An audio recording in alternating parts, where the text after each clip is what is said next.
Okay, if you can just ident the tape, so Francis Burns. I'm Francis Burns, Dr. Francis Burns, Secretary of Robert Dover's Games Society. Okay, what is is it the Dover Hill? I'll start again. Is it the Dover Hill or is it the Cotswold Games? Which is which? It's called Robert Dover's Cotswold Olimpick Games. Okay. Yeah. Can you tell me about the Olympic Games this evening? Yes, these games date back to the 17th century, when a man called Robert Dover began games on this hillside. And they were called Olympic Games in a book of poems in 1636. And it's a marvellous word that has existed ever since. On and on and on until 1852, even the notices then, they talk about this celebrated Olympic Games. And here we are on Dover's Hill and celebrating the Olympic Games still. What kind of sports happen?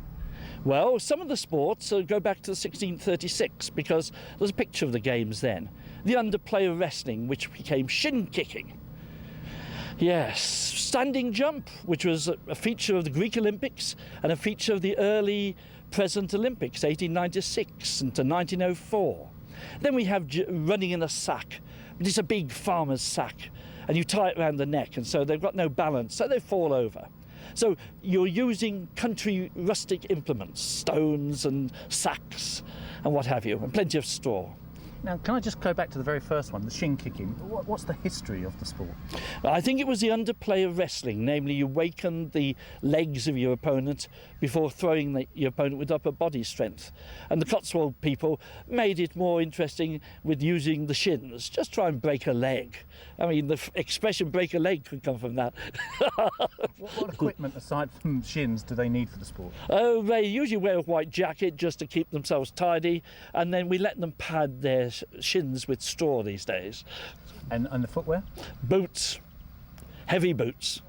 In the 18th, 19th century, they used to have steel toe caps, and we don't let them have steel toe caps these days. Now, I've also heard of back sword. Oh, back swords, yes. Back swords again were in the 1636 games, and there's a whole history of those. They were swords, and then they became more like cudgel play with wooden staves. And you have two, and you clout your opponent. 19th century, the blood had to run for 1.5 inches before you won. We don't have blood these days. Well, we occasionally have blood these days, with Matthew Alexander makes us slip up with Robert Mundy. Yeah. What's generally the weather? June's pretty good, and why a Friday evening? Friday evening first. These games were always on the Thursday and Friday of Whit Week from the 17th century onwards. They continued like that to 1852. When they were revived every Friday, every year in 1963, the Games Committee thought to have it on the Friday before Scotchbrook Wake in Chipping Campden.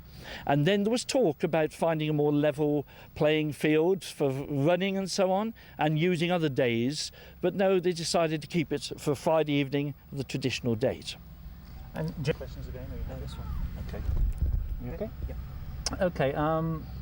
Tell us about the running. Is there a three-legged race? No, well, sometimes there are games competitions with teams, which the sack race is one of them, and then there's Champion of the Hill, which is a standing jump, throwing the sledgehammer, putting the shot, and spurning the bar, the mini tossing the caber.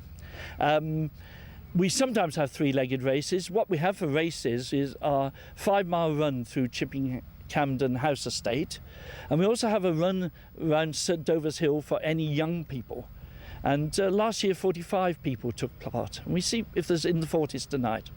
What's your favourite event of the evening? I like the shin-kicking myself. Lots of roaring, but I have to say there aren't any games on this hillside. There are Morris men, there are dogs performing, Chinese boxing coming tonight, and the favourite part of the evening for me is when the bonfire's lit and the fireworks go off and the torchlight procession moves off this hill into the square in Chipping Campden and dancing in the square. And when you see thousands of people with torches moving down the hillside, then you're going back to, if you like, to not just one torch from the Olympic torch, but thousands from the Olympic torch. Can you see any of these sports possibly making the real Olympic Games? No. Well, it depends. I mean, Olympic Games has to be popular in the 3 continents, is it, or something like that? I believe so. Yeah, there are special rules and regulations. If we could make shin-kicking popular throughout the world, then maybe it would become a game. Do you want to stop for the flag? Do you think it's particularly a British event? It's an English. Well, no, I'll start again. Okay. It's a British event for country people, and that means that I think sports people throughout the world have probably used natural implements, what you have around you, like stones, like sacks, like bales of hay, to make competitions and sports. The Highland Games have similar sort of activities within them. So British, perhaps, though I should think any farming community that is influencing British people would have these natural implements too, to use to test strength, one person against another. Do you think the British are very good at making up their own sports? What a question to ask. I don't. Well, Can I come at? Can I come in? Good at like football. No, can I come at it the other way? Yes, you can. That I've been around the world. You go to Hong Kong, you go to Malaysia, and I'm always amazed in Australia and other places. Happy? Okay. I'll let Right. you go. I'm always amazed, and I've been to different parts of the world, particularly the Far East, how the British influence has been, in many occasions, through sport. You see people playing cricket, playing football, playing with a ball, a bat, a sack and so on, because that's what the British did, and they copied the British. So there must be a notion of the British having a sense of fair play, just as the British Olympic Association, you will well know, has been involved in every Olympic Games since they were revived in 1896, and is interested in the prehistory of Olympism, and Robideau's Games are one part of that prehistory. Can this event move on, or is it pretty much always going to stay the way that we see it today? We think about that. At one time we had to have a spectacle. Then some of the events became spectacles in themselves. And different phases in the society's history, 1963 to 70, made itself well known. 70 to 80, people wondered, well, how does it change?